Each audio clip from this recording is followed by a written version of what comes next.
En la eterna lucha del bien y del mal surcan los conflictos, cae calamidad.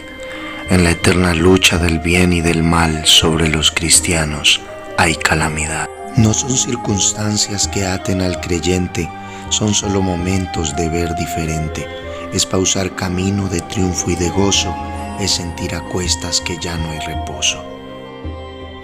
No es algo nuevo, lo vivieron siempre, todos los que fueron seres diferentes.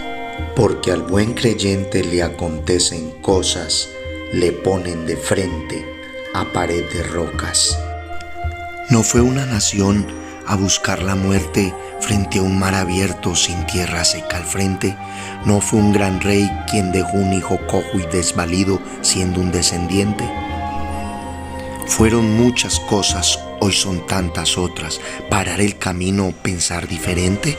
Job lo descubrió a mirar de frente. Al ser perseguido por calamidades, no truncó el camino, no confió en bondades.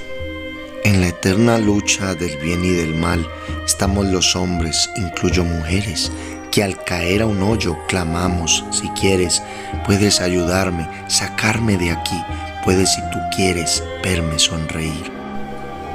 Pero en esa lucha de hoy y de antes, queda claro a todos que es un camino que parece absurdo, no tiene sentido, que Dios en las malas me hace mejor hijo.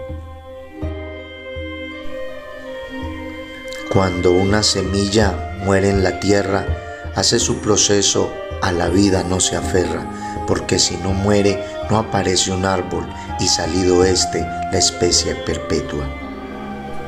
Cristo, la semilla plantada en el mundo, su dolor, su guerra, su pasión, su entrega, son pérdidas grandes al estar en tierra, pero resucita y guía su iglesia, su fruto nosotros, heridas de sangre, perder para ganar, dolor para triunfar, proceso doloroso que indica un camino, camino silencioso que marca un destino, aciertos, desaciertos del Hijo que es de Dios, porque al morir su carne alcanza redención.